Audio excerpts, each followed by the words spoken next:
Olá! E aí? Ainda em casa, não é? Pois vamos lá, a nossa segunda aula de português.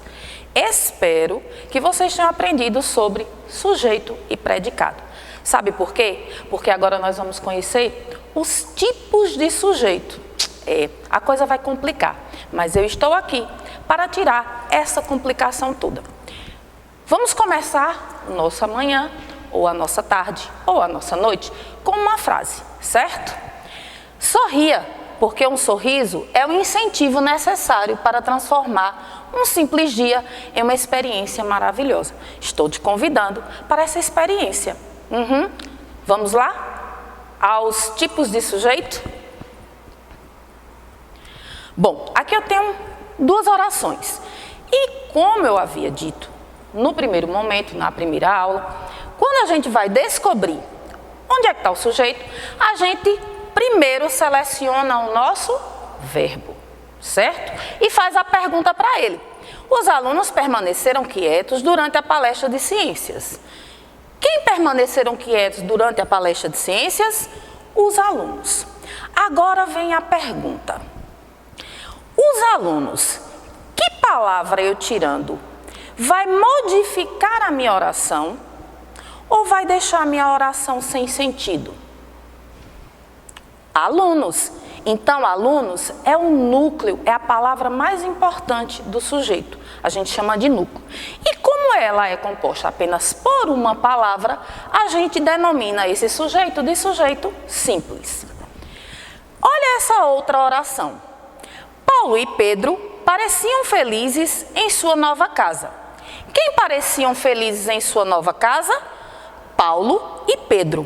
Quem é o núcleo desse sujeito? Quem são essas duas palavras principais? Paulo, Pedro. Então, aí nós temos dois núcleos do sujeito, composto por duas palavras. Então, esse sujeito é denominado sujeito composto, ok? Ele pode ter só dois diafragmas? Não. Ele pode ter dois ou mais, 3, 4, ok?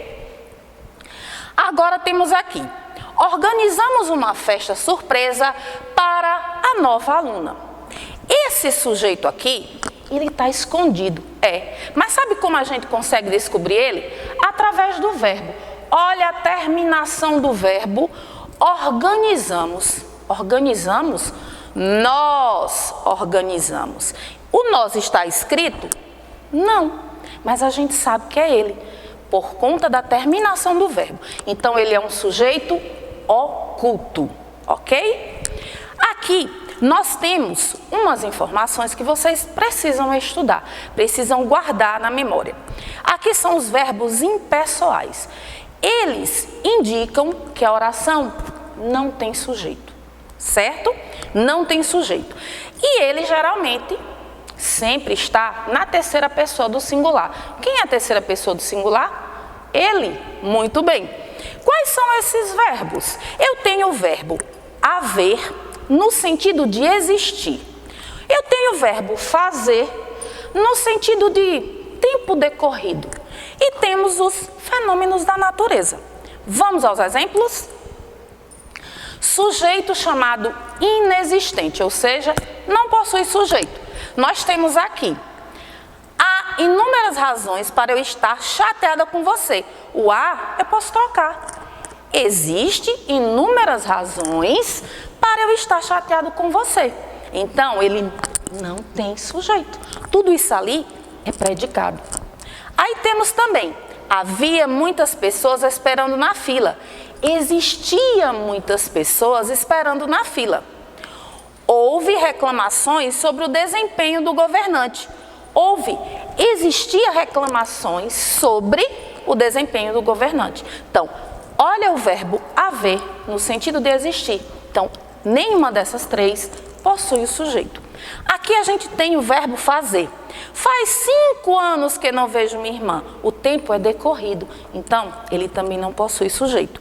Casei faz 2 semanas. Na minha cidade, faz sol todos os dias. E por último, choveram comentários inadequados na rede social. Olha o verbo choveram. fenômeno da natureza. Não possui sujeito.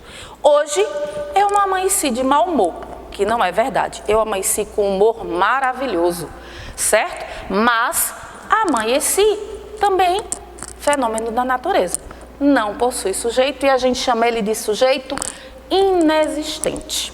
Aqui nós temos um sujeito, o último, o quinto, sujeito indeterminado. Ele é diferente do sujeito inexistente. Sujeito inexistente é porque não existe. Mas o indeterminado, olha a diferença. Precisa-se de funcionário com experiência. A gente sabe que alguém precisa de alguma coisa. Precisa de quê? De funcionário experiente. Você sabe quem é que precisa? Não. Então, ele é um sujeito indeterminado. A gente sabe que existe, mas não sabe quem é. Ok? Pronto. Essa é a nossa aula sobre 5 tipos de sujeito. Até a nossa próxima aula. Um grande abraço.